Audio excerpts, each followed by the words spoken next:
ഒരു ചിക്കനും വാങ്ങി ഉപ്പും വിനാഗിരിയുള്ള വെള്ളത്തിൽ ഇട്ടിരുന്ന നമുക്കിതൊന്ന് കഴുകി വാരി എടുക്കാം. ചേർക്കാനുള്ള കറിവേപ്പില, സബോള, കടുക് പൊട്ടിക്കാനുള്ള കൊച്ചുള്ളി, ഇഞ്ചി, വെളുത്തുള്ളി ഇത്രയും നമ്മൾ റെഡിയാക്കി എടുത്തിട്ടുണ്ട്. ഇനി നമുക്ക് ചിക്കനും കഴുകി വാരിയെടുത്ത് കറി വെക്കാൻ നോക്കാം. പൊടികളും എടുക്കാം. ചിക്കൻ ഇവിടെ ഉപ്പും വിനാഗിരിയിലും ഇട്ട് വെച്ചിട്ട് കഴുകിയെടുത്തിട്ടുണ്ട്. അതിനകത്തുനിന്നൊരു കുറച്ച് ചിക്കൻ ഞാനിവിടെ എല്ലില്ലാത്തത് മാറ്റി വെച്ചിട്ടുണ്ട്. ഇതിച്ചിരി ഉപ്പിട്ടു മഞ്ഞളും മുളക് പൊടിയും കൂടെ കുരുമുളക് പൊടിയും കൂടെ തിരുമ്മി വെച്ചിട്ട് നേരിട്ട് വറക്കാനാണ്. ഇതിപ്പോൾ കറിയാക്കാൻ. കറിക്ക് വേണ്ടുന്ന ഇഞ്ചിയും വെളുത്തുള്ളിയും കൂടെ ചതച്ചെടുത്തു.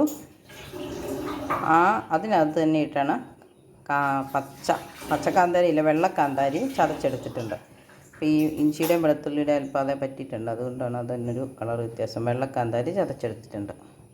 ഇനി നമുക്ക് കറി വെക്കാം. ചിക്കൻ കറി വെക്കാനുള്ള പാത്രം അടുപ്പത്ത് വെച്ചു. വെള്ളം പറ്റി എണ്ണ ഒഴിച്ചു. ഇനി കടുകിടാം. കടുകിട്ടു പൊട്ടി.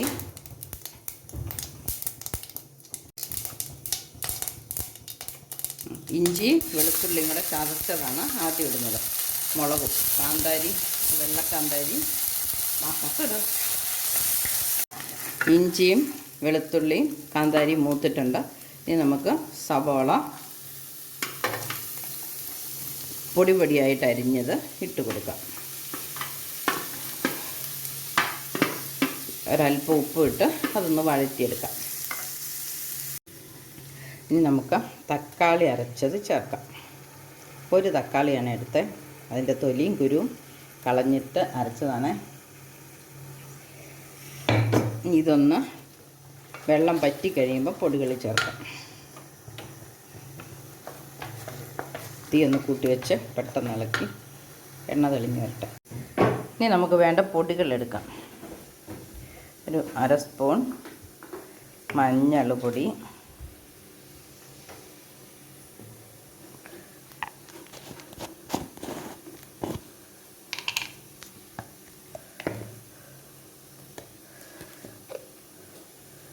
ഒരു സ്പൂൺ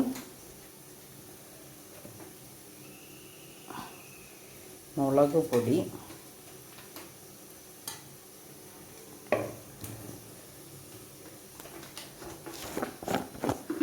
ഒരൽപ്പം ഗരം മസാല.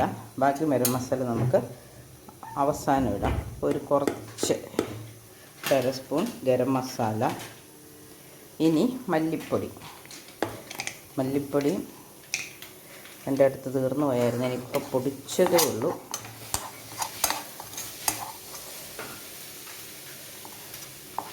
ഒരു 1/2 സ്പൂൺ മല്ലിപ്പൊടി.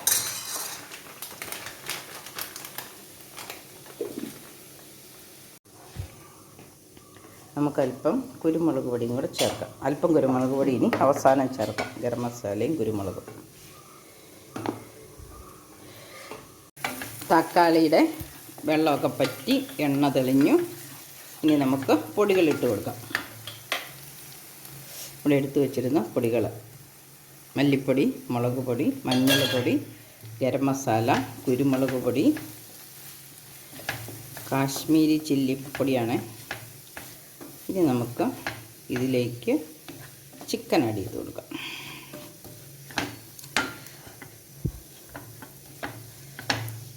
പൊടികളൊക്കെ ഒന്ന് വീട്ടിൽ തന്നെ വറുത്ത് പൊടിച്ച അല്ലേ, അതുകൊണ്ട് പിന്നെ ഒത്തിരി മൂക്കാനൊന്നുമില്ല.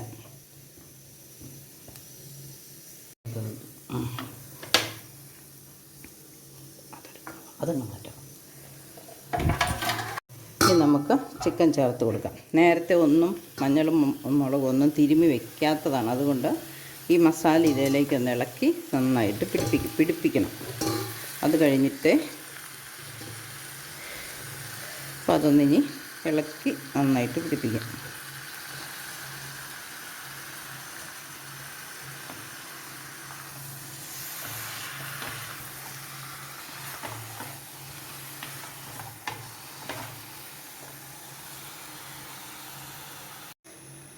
നന്നായിട്ട് ഇളക്കി എല്ലായിടത്തും പറ്റിച്ചിട്ടുണ്ട്.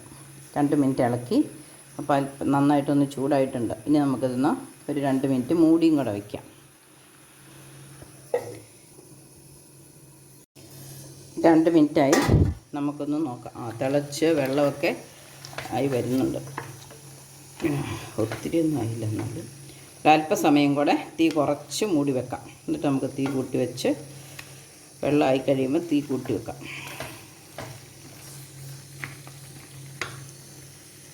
വെന്തിട്ടുണ്ടപ്പോഴത്തേനും ചിക്കൻ്റെ വെള്ളമൊക്കെ ഇറങ്ങി നല്ല വെള്ളമായിട്ടുണ്ട്. ഇനി നമുക്ക് തേങ്ങാപ്പാലും കൂടെ ചേർത്ത് ബാക്കി തേങ്ങാപ്പാലിൽ വേവട്ടെ.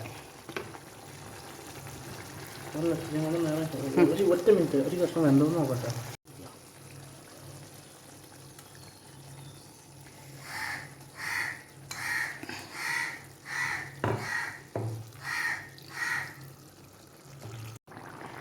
നമ്മുടെ ചിക്കന് വെന്ത് വന്നിട്ടുണ്ട്.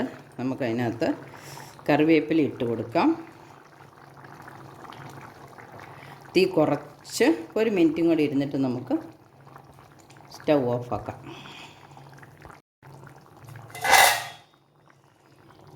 നമ്മുടെ ചിക്കൻ കറി റെഡിയായി. ഇനി നമുക്ക് സ്റ്റൗ ഓഫാക്കാം. ഇത് ചപ്പാത്തിയുടെ കൂടെ അപ്പത്തിൻ്റെ കൂടെയൊക്കെ കഴിക്കാൻ പറ്റിയ നല്ല കറിയാണ്. ഇഞ്ചിയൊക്കെ അരച്ച് ചേർത്തത് കൊണ്ടും തേങ്ങാപ്പാൽ പിഴിഞ്ഞത് കൊണ്ടുമൊക്കെ നല്ല കുറുകിയ ചാറുമാണ്. അപ്പോൾ എല്ലാവരും ഇതുപോലെ ഒന്ന് ട്രൈ ചെയ്ത് നോക്കണം. അപ്പോൾ മറ്റൊരു വീഡിയോ ആയിട്ട് വരുന്നത് വരെ എല്ലാവർക്കും നന്ദി, നമസ്കാരം. എൻ്റെ ചാനൽ സബ്സ്ക്രൈബ് ചെയ്യാത്തവരുണ്ട്, സബ്സ്ക്രൈബ് ചെയ്യാൻ മറക്കരുത്.